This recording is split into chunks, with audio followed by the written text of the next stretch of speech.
Good evening. Today is the 16th day of December 2015, and we continue with our explorations in Savitri with our brother, Dr. Alok Pandey. Namaskar. As always, I begin with a letter from Sri Aurobindo. And this is most interesting because it was written in 1936. Savitri was originally written many years ago before the mother came, as a narrative poem in two parts. Part 1, Earth, and Part 2, Beyond. These two parts are still extant in the scheme. Each of 4 books, or rather, Part 2 consisted of 3 books and an epilogue. 12 books to an epic is a classical superstition, but the new Savitri may extend to 10 books. If much is added in the final version, it may even be 12. The first book has been lengthening and lengthening out till it must be over 2,000 lines. But I shall break up the original first 4 into 5, I think. In fact, I have already started doing so. These first 5 will be, as I conceive them now, the book of birth, the book of quest, the book of love, the book of fate, the book of death. As for the second part, I have not touched it yet. Remember, this is 1936. There was no climbing of planes there in the first version. Rather, Savitri moved through the worlds of night, of twilight, of day, all, of course, in a spiritual sense, and ended by calling down the power of the higher worlds of Satchidananda. I had no idea of what the supramental world could be like at that time, so it could not enter into the scheme. As for expressing the supramental inspiration, that is a matter of the future. 1936. It is interesting that the bulk of the book, which was added later on, is Traveler of the Worlds. Yes. So, Sri Aurobindo wrote all of Mother's experiences, but he, as always, with all his divine humility, he held back his own experiences, so which come later as Traveler of the Worlds. So we continue. There is something very interesting which follows on page 112. Beginning with the communion of spiritual. Yes. How does, what is the matrix of spiritual experience and how does it work out? So because in our experience at this point of time, we are all separate beings, separate entities, and we have to reach out through the gates of sense, through organs of action, what is called as Jnanendriya, Karmendriya, and that's how we try to once again reconstruct that connectedness, which anyways is there. But in the spiritual experience, this connectedness is always there. So now Sri Aurobindo gives us that glimpse, a little glimpse. A communion of spiritual entities, a genius of creative immanence, makes all creation deeply intimate. At one place, the mother says that true creativity, very often we say, oh, so and so is very creative, and there are so many beautiful poems and everything which have come out into the world. But the mother says that most of the time when we say something new, it's actually a little angle of distortion of the original creativity, because true creativity has to be from the creator. The logic is this. So a true creative person has to be like a pure channel which just transmits, receives and transmits without any kind of distortion. And she is revealing to us, he is revealing to us the source of creativity, a genius of creative immanence, that source which is hidden inside the heart of everything, makes all creation deeply intimate a fourth dimension of aesthetic sense where all is in ourselves in all. So, this is the ground of this experience, the matrix. And very interestingly, now people speak about the fourth dimension. It's been a subject of much speculation in the field of science. Initially, people spoke about three dimensions. Then they spoke about the fourth dimension as time. And the famous story of the sphere, supposing, a sphere enters a purely two-dimensional world. So the two-dimensional world cannot understand the sphere because it just exists. It knows about the length and the breadth. It doesn't understand anything like a height. Until it becomes the sphere, there is no other way. It cannot extend itself and understand it. So the mother speaks about this fourth dimension in several places in her writings, that this is the matrix where spiritual experience actually takes place. And here Sri Aurobindo is revealing to us a fourth dimension of aesthetic sense. So this is the ground where all appears beautiful with the true beauty, because all appears in its divine essence. Where all is in ourselves in all. To the cosmic wideness realigns our souls. So right now our soul is aligned to the cosmic separateness. It is kind of identified with it. So it sees everything as separate, different, distinct.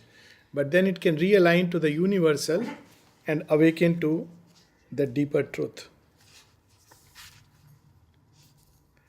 A kindling rapture joins the seer and seen.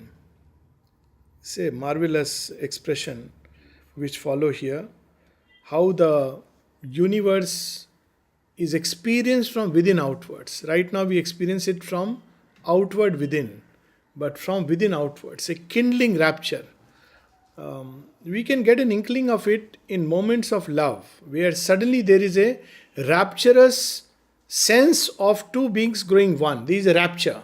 But here look what Sri Aurobindo is saying, kindling rapture, something which ignites a flame. So it's a rapture which is contagious and ignites a flame. And that is the experience. How Sri Aurobindo would look at someone and say, oh, it's a relationship that has declared itself through lives. This reminds me of the story of Charu Chandra Dutt. The difference between experiencing from within outwards and from outside within. So Charu Dutt was very cross with Sri Aurobindo. He was also in the freedom struggle. And he was very cross because Sri Aurobindo, apparently according to him, left the movement and came. So he said the chief has abandoned us, and so burnt away many of the letters, precious letters that he had. All that he kept was one of the books of the Gita which Sri Aurobindo used to read, and that Sri Aurobindo had given to him, and he kept it. Somehow he didn't, leave it. And he was very unhappy till one day Dilip Kumar Roy mentioned to Sri Aurobindo about Charu Dutt. And Sri Aurobindo says, yes, of course, Charu, I know him very well. He is one of those with whom the relationship declares itself through many lives. We have fought through the battle of the ages. But in this life, I couldn't call him because the nature of the work was different. And my own preoccupations, I suppose. Look at the divine humility. Now, when this goes to him, he is absolutely surprised. And his wife admonished him, look, I have been telling you to write to Sri Aurobindo, he will give you peace. So, look how this is a different seeing, and then his whole heart is lit by a flame, a kindling rapture. Oh, he knows me, he recognizes me, he remembers me, not just in one life, but many lives. So this is like a kindling rapture. In 1968, I took a knee to Mother for the first time. And Mother looked at her and she said, "This is not the first time we have met. You have been with me many times before, many times." Yes. And what happens inside at that moment? Yes. The craftsman and the craft grow inly one, because The creation is an extension of the creator. So this is one of the very important metaphysical elements born out of a deep spiritual experience that we find in Indian thought, that there is no, clear-cut dividing line, something which cannot be crossed between creation and the creator. The creation is an extension of the creator. As the mother says, the world is an objectivization of ourselves. And actually it is so true even in our little experience of everyday life. The people we meet, the experiences we undergo, if we look deep inside, they are nothing but projections of ourselves which create circumstances, situations, relationships, experiences which are nothing else but deep hidden needs, deep hidden possibilities, deep hidden difficulties which take objective form and are, we come across in the world. So this is even a truth of our everyday life, but we have forgotten it.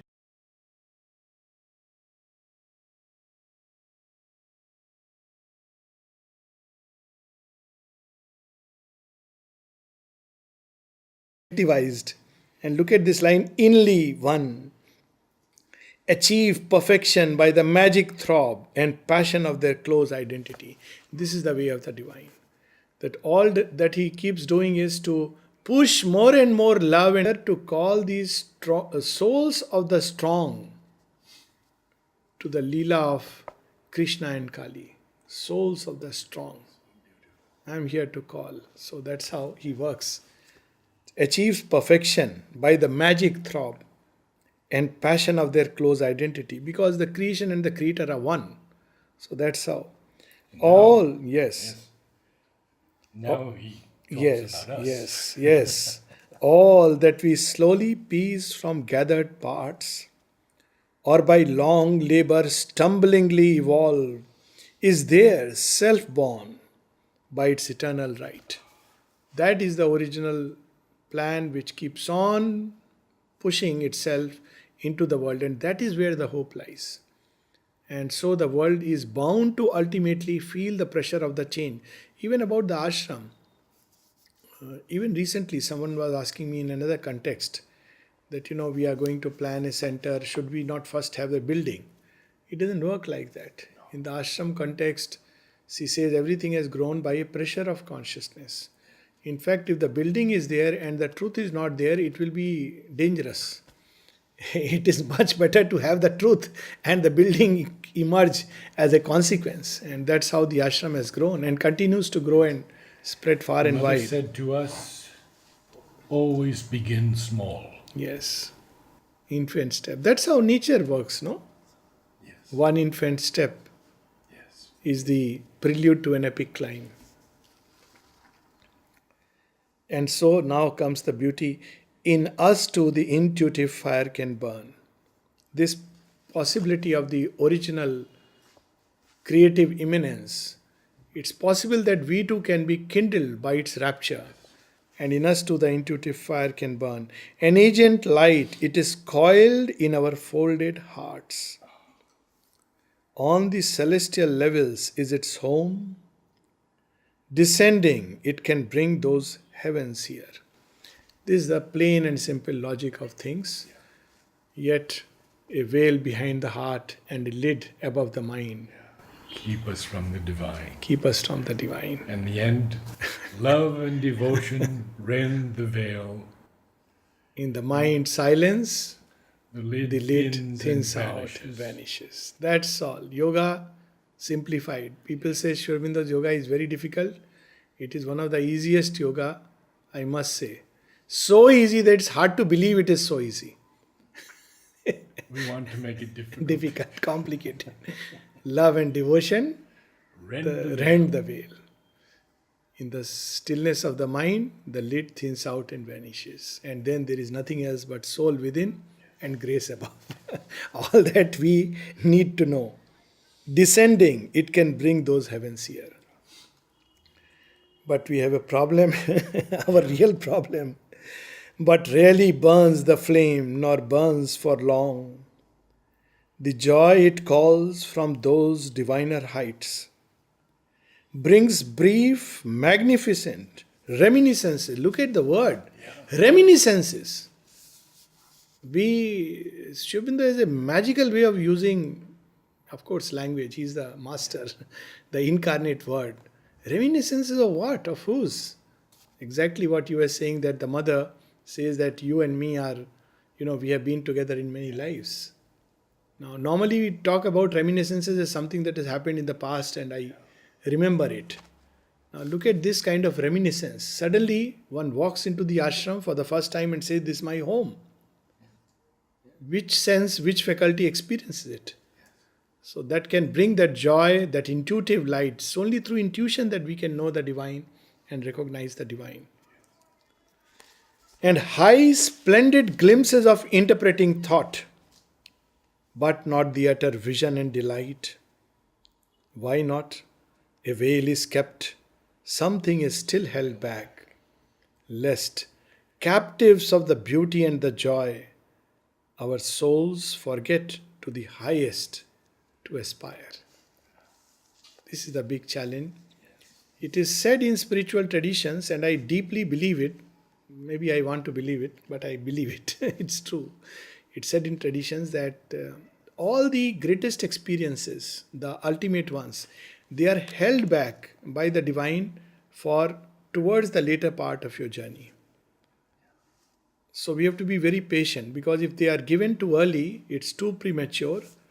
It can imbalance us, or sometimes the spiritual ego may develop. All kinds of things may happen. So many things will come. Shubinda says that many experiences, except the central and cardinal ones, they are held back, so that there is always something which keeps you a glimpse and then he hides, a glimpse and then he hides, and we keep moving. So it's something very interesting. It's a whole preparation. And then the lines follow are amazing. In that fair, subtle realm behind our own, it's right next door. Mother sometimes says it's a question of one step. Yeah. You take a step and you are here, and you take another step and you are there. The form is all, and physical gods are kings. So in that subtle physical realm, the emphasis is on beauty. Like in the vital world, the emphasis is on power. And in the mental world, the emphasis is on knowledge. So here it is the form, beauty. The inspiring light plays in fine boundaries. A faultless beauty comes by nature's grace. There, liberty is perfection's guarantee. Another amazing line. Normally, it is rules and technique that guarantee perfection in our normal life. But there, liberty. Look how casual steps of nature create the wonder of a rose. Is a line in Savitri, no? Yes. Random footfalls of nature. So casually, and yet there is the marvel of the rose blooming amidst a background of wild wilderness. And you just wonder who would have painted this. Imagine. I mean, only the divine artist can do it. And it's random, like strokes of a genius. It's not planned, thought out, not with a, pen and paper and scale I'm going to measured. make a rose. I'm going to make a rose. Let me do it. It's something marvelous. Liberty is perfection's guarantee. Although the absolute image lacks, the word incarnate, the sheer spiritual ecstasy, all is a miracle of symmetric charm, a fantasy of perfect line and rule, and made in freedom. That's the beauty of it.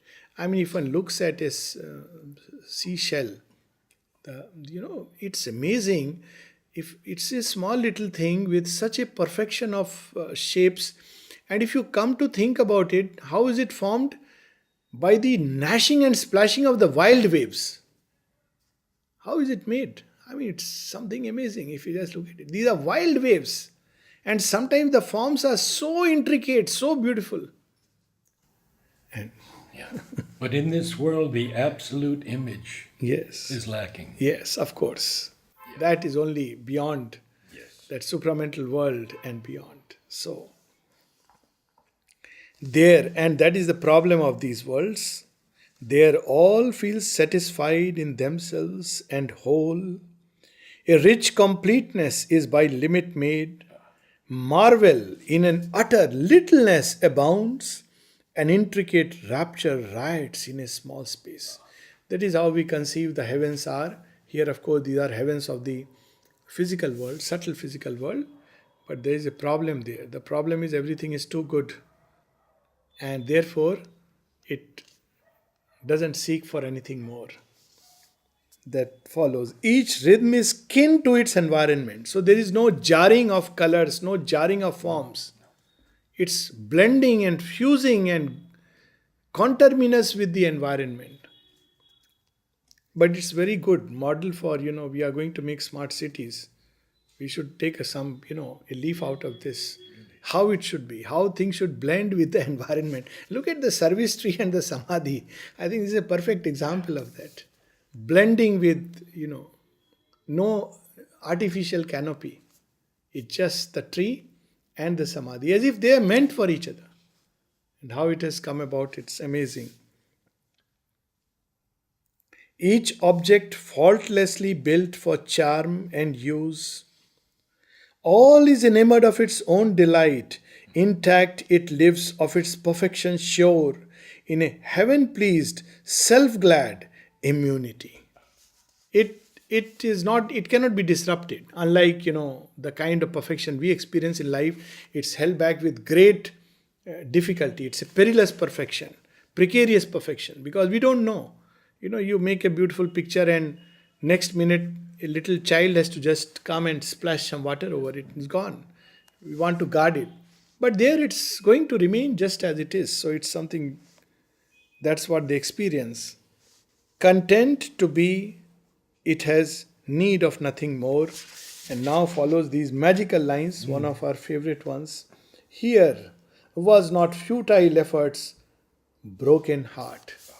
So many people, when they think of an ideal world, they would think of this. But we shouldn't forget that the absolute image lacks here. Here was not futile efforts, broken heart, exempt from the ordeal and the test, empty of opposition and of pain. It was a world that could not fear nor grieve. It had no grace of error or defeat. That's what is missing there. And that's why the full perfection, the absolute perfection, is not allowed. It's a perfection limited within a certain symmetry of form. And because the divine wants us to evolve, that's why always he introduces here a little seed of discontent in everything. So that one is never quite fully happy and satisfied. And if one is fully happy and satisfied, it's a most dangerous situation to be in. That means for some time the divine has ensured that we are not going to progress. How beautiful that line, no grace of No error. grace, that's why. Yes, suddenly with one word, again the magic of the language, with one word he changes everything, and look how he puts grace. Yes, One exactly. can never imagine the use of this word, grace, with error and defeat. I remember, I don't know if it was Amal who said that Sri Aurobindo doesn't write in English, he Yeah. writes English. He writes.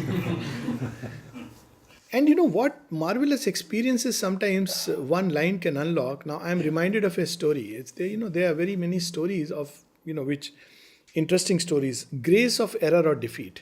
Now, as children, we grew up with a very interesting story of Porous and Alexander. Alexander is called as Sikandar in that part of India. And obviously Alexander is a conqueror. And he conquers Porous. But Porous is a valiant warrior. And he had to use all kinds of tricks and deception, as the legend goes, to finally win over him. And when Porous is brought to the court of Alexander, Alexander says, well, how do you want me to treat you? You are now my subject. And look how even in defeat, he holds his head high, and Porous says, well, I would like you to treat me as a king would treat a king. Now, this story is impressed upon us to remind us that you don't lose when you lose physically. You lose when you lose here. And he is very impressed. And in that whole story, the beauty is the vanquished seemingly becomes like a victor.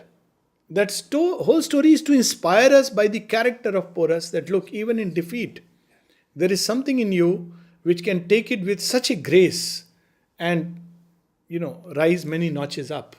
So here it is, These lines, it had no grace of error or defeat. It had no room for fault. And again, no power to fail. It had no room for fault, no power to fail. So, again, failure.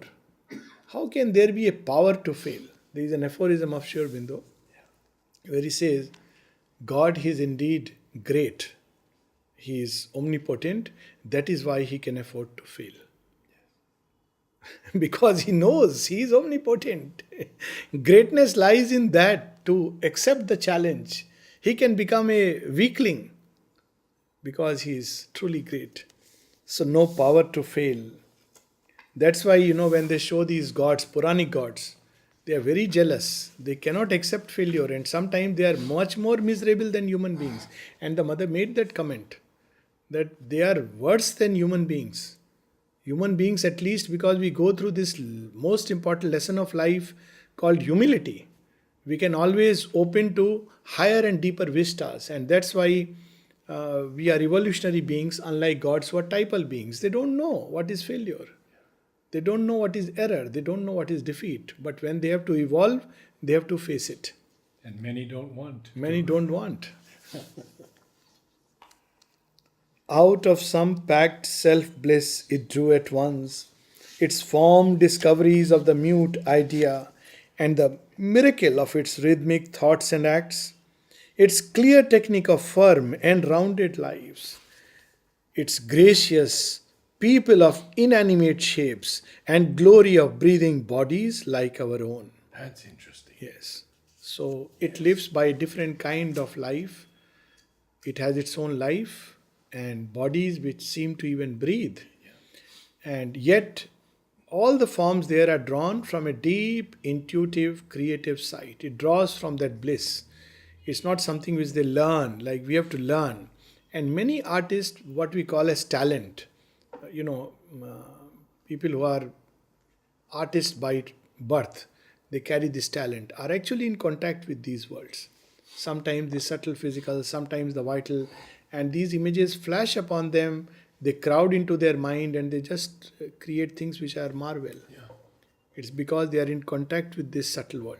Otherwise, you may teach technique. But there are many people who learn painting, drawing, music. But Beethoven is Beethoven. Yeah. And Mother speaks about even Beethoven in this context, that she says, once I entered the subtle physical and suddenly there was a bursting of all the notes like Beethoven's.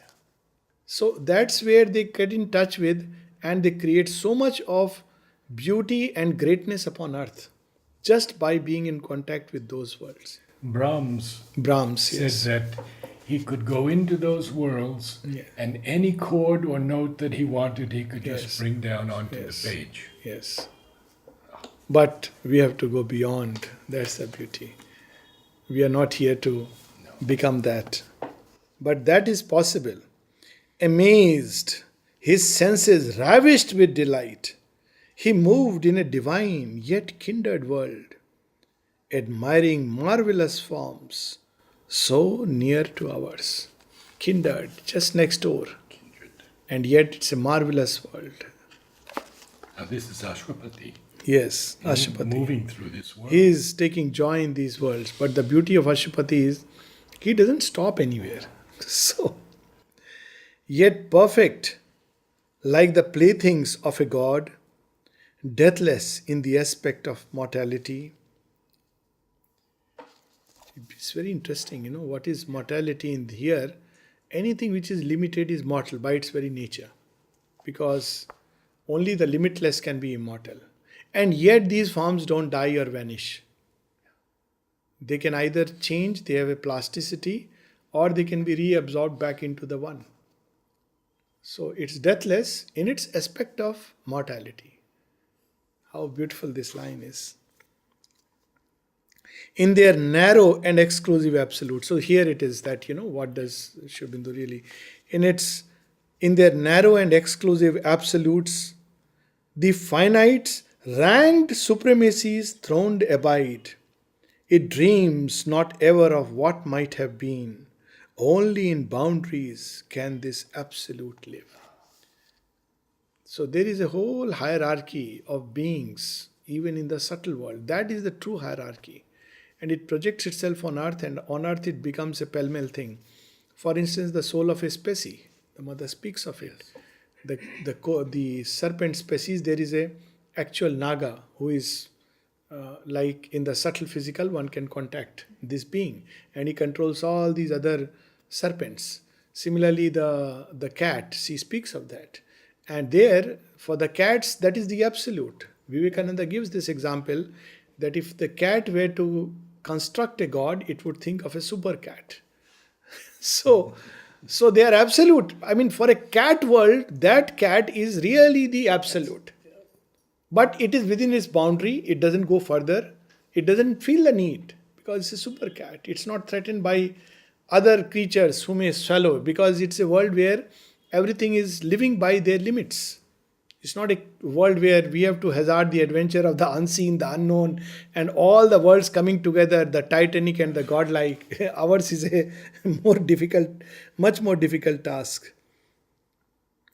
Divine has imposed too much of trust in us. That's how I look at it. And we reply back with very little trust in the divine. We also follow him by trusting humanity instead of trusting the divine. In a supremeness bound to its own plan, where all was finished and no widths were left. See, again, this super cat met the mother, and this king of the species met the mother. Now, I sometimes wonder what dialogue ensued between the two. Imagine the divine mother is there, and they know that she is the divine mother, the supreme mother. And what do they ask? The king of serpents says, "Don't. If none of your disciple kills mine, then I will also make sure that I will not kill any of your disciple." Now, when you meet the Divine Mother, this is not what you ask.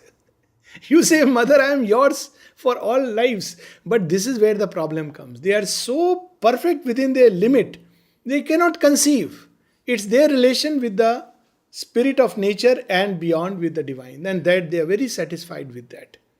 They don't even seek to become one with the absolute. That's the job of the psychic being.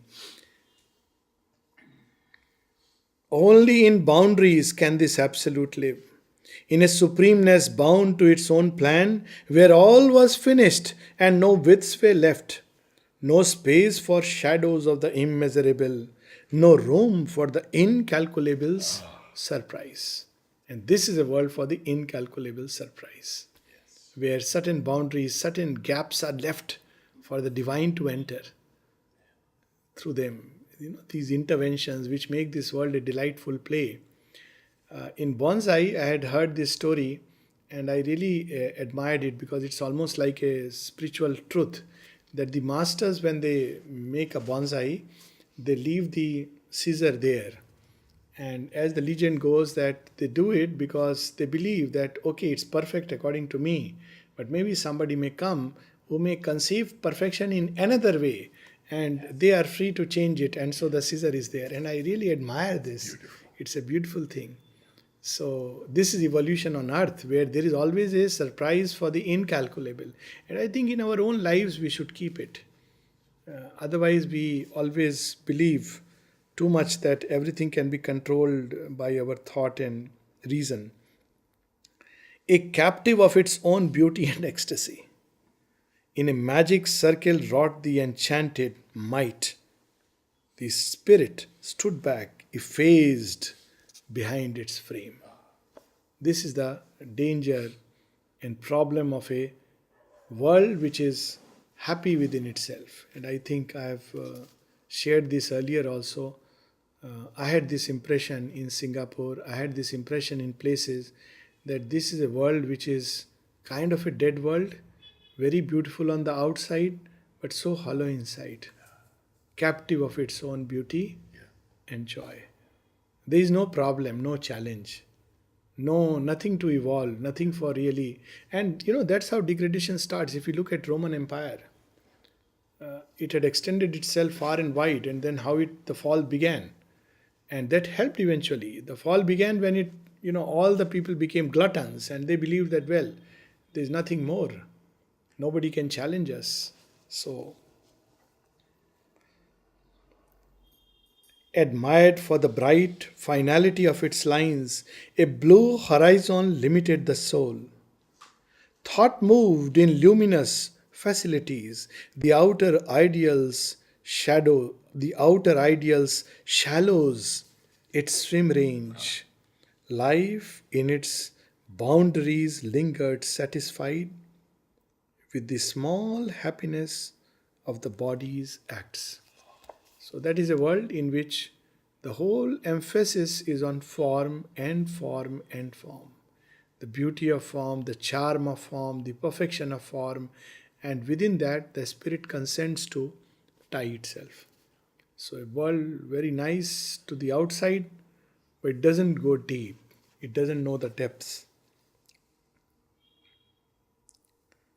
Assigned as force to a bound corner mind, attached to the safe paucity of a room. How beautiful this line is, and everyday life, to remain shut inside a room. Yes, it's safe, but it's also impoverished.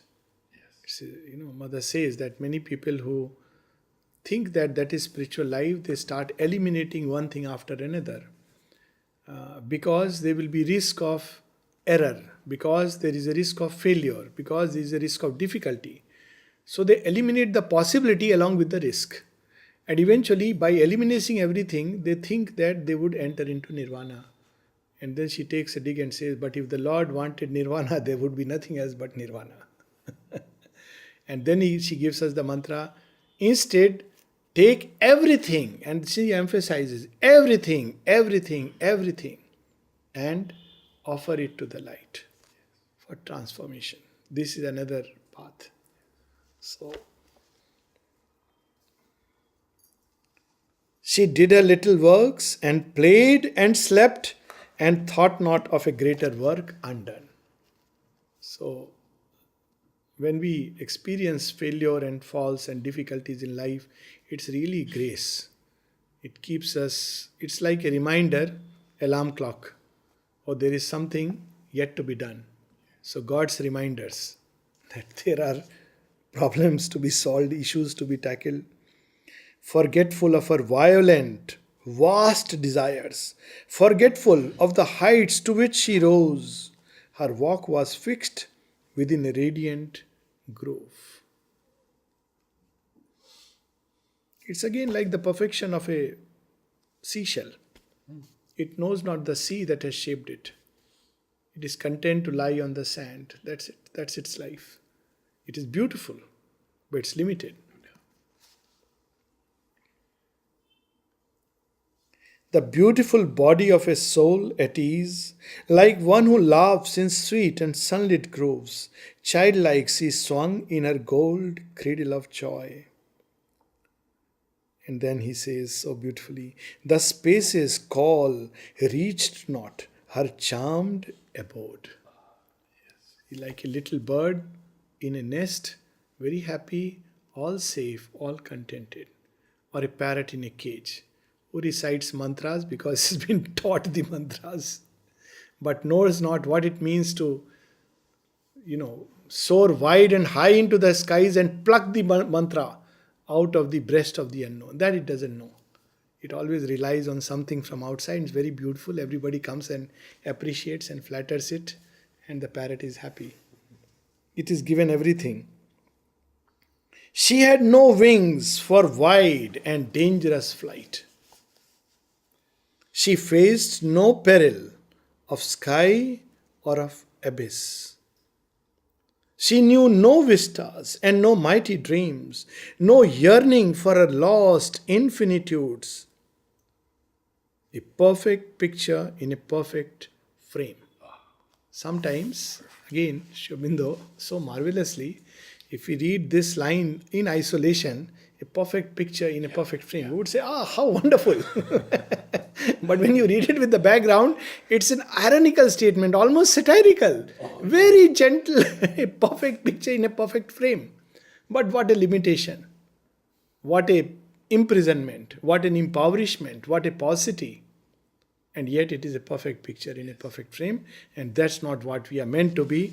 And therefore, this fairy artistry could not keep his will. All who are meant for a greater life cannot remain contented and satisfied with that kind of perfection.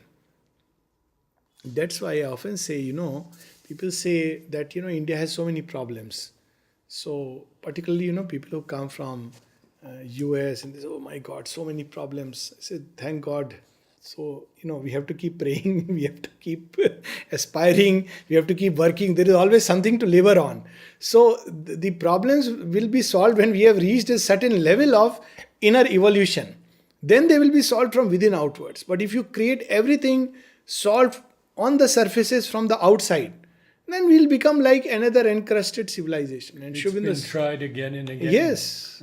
Atlantis, yes. Lanka, there have been civilizations like that, Mayan civilization. And Shubindu cautions us.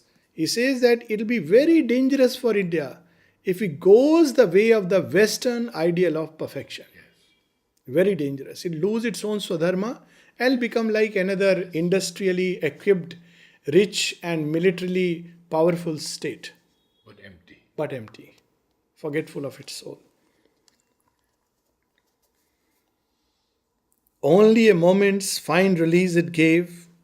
That's another very interesting line. A careless hour was spent in a slight bliss. So again about India, they have this, in India there is a saying that many nations are bhogyonis and India is yogyoni. It means they are meant for joy, pleasure. Very nice. So if you go there, you will have joy and pleasure. But for a moment, careless hour. But if you want to do yoga, then India is yogyoni. You have to know nothing about yoga, do nothing, yet you will end up doing yoga, walking on the streets. You have to have perfect balance and equanimity. You see, for every road rage case which comes to light, there are hundreds where road rage could have taken place. But perforce people, practice. Hundreds every hour. Every hour. You cannot live in India without equanimity. Without prayer, without aspiration. You will be most unhappy if you don't believe in God. Because then there is nothing else to believe in. So, this land is meant for yoga, not for bhoga. So, actually, you have this thought. This fairy artistry could not keep his will. Only a moment's fine release it gave. So it's all right for holidaying. Subtle physical. A careless hour was spent in a slight bliss. It's okay. Go on holiday to Singapore. Fine. Do some shopping. Don't live there. Come back to this real world out here where you can spread your wings wide and far and take that delightful, dangerous flight. Our spirit tires of being surfaces. How long can we live? Christ's famous saying, man does not live by bread alone. Yeah. How long can we be satisfied only with food and animal kind of life, with clothes and a good house? How long? So here it is. Our spirit tires of being surfaces. Something within us gets tired. It doesn't like it. A lot of frustration people experience nowadays, and now this term has come. Very interesting in psychiatry. Not mainstream, but offbeat psychiatry. Spiritual emergency. So I have had some people writing to me as mail, I am in a state of spiritual emergency. I said, that's all right, but we can cut away the term and all and let's talk facts. And it's true that, what is called as existential crisis. Yes. Many people experience it today because now they have things which can, as Shobindu uses the word, satiated, but not satisfied. You have objects which can involve your senses. And people, the best interesting part is something which I hear very often from present generation. I am not sounding like an old man, but nevertheless, they say, I'm getting bored. Yeah. Now, the strange part is I too get bored now. But as a young boy, and there was nothing in my village, if light came, it was only for 2 2 hours. It was a celebration. You didn't realize what you can do in those 2 hours. Maybe study, maybe, cook, maybe have your meal. Ultimately, it was like, okay, light has come, it's going to go. So it made no difference. And all that we had was some simple games and lot of stars, and that's it. As the famous poet says, time to stand and stare. But the thing is, I don't remember a single moment when I felt bored. I don't know why there was no boredom. But today, with everything, there is boredom. And now I understand why this boredom comes and creeps into people today. Because, smartphones, this, that, they are doing it. But after a while, it cannot engage you. So you look for new things, for a newer version, for a better speed. But eventually, again, you want to get onto something else. But in the bargain, something else you are missing. And I have my own funny way to look at it that, Steve Jobs, the sign is half an apple. And, people say that Neem Karoli Baba bit an apple. This is probably a myth. He bit into an apple and gave him. And that's how he got the inspiration. He did go to Neem Karoli Baba. This is a fact. What transpired, we don't know. But sometimes I wish, why didn't he eat the full apple? Probably he would have been a yogi. He created everything which is wonderful, fine. But it also at another place hooks you and binds you. And the legacy he has left can work both ways. So sometimes I feel if he would have eaten the whole apple, perhaps it would have been much better. Now we have a half perfection where we have all the gadgets and wonderful things. It's like that subtle physical. Things pressing in the subtle physical and you admire them. But the problem is they can satiate you but equally leave you utterly frustrated, bored and dissatisfied and restless. Because all the energies are getting logged in a limited perfection. Exteriorized. So this is where Sri Aurobindo is giving us a very wonderful lesson through just these few lines in the subtle physical. Our spirit tires of being's surfaces. Transcended is the splendor of the form. And wherever people have been enchanted only by the form, it doesn't last long. This is a well-known fact. It turns to hidden powers and deeper states. And look what happened in America, for instance. Now, post-industrial revolution and a rational society where everything was so good. And people, because they were tired of this, they broke into this quest for deeper states and took to drugs. The whole hippie culture which came up was actually to search for alternate states of consciousness. Exactly. And, actually it was a blessing. It was a, blessing in disguise. It broke away something which was going to develop into a very hard pattern. And something has broken off from there and that niche remains in the psyche of America. And through that the light enters. Even till now, we no more have the hippie movement. But there are people who are seeking alternate states, which is something very beautiful which has happened in that country. And Mother has spoken about it. When the Beatles came and the hippies came, she said they are the barbarians of the new world. Nevertheless of the new world. So they broke free. And recently, I think they were showing that John Lennon died, no? He was killed on the Central Park and there were people with a candle. And I was just wondering, look, it's so interesting. In India, we cannot imagine that if a musician dies, we would hold a flame and have a candle light. But then, suddenly I was as if taken to the other side and identified with those images. And I felt it's understandable that, he was like a god who suddenly broke open a door. That was his job, nothing else. But that job was very important because that's how people can now look for something else. They are not satisfied with, things which are outwardly fascinating. So I sent Mother 50 different recordings up to the latest time. She wrote to me that she hadn't heard anything from such and such a year on. Yes, and I found all of those. And I sent her the Doors. Oh. Some of you will know the Doors, the group. And she said they are standing on the threshold, but they don't yet know how to cross over. This was their work, actually. They suddenly trying something new maybe out of fashion, maybe some inspiration, God's plan, they suddenly opened a door. But they didn't know anything about it. So they entered into haywire, into vital worlds, this world, mostly the vital worlds. They got projected, but nevertheless, for humanity, for that kind of humanity, which was otherwise locked in a kind of symmetrical perfection, they opened a door. So, we have this God's ways. It turns to hidden powers and deeper states. So now he looked beyond for greater light. So Ashupati also.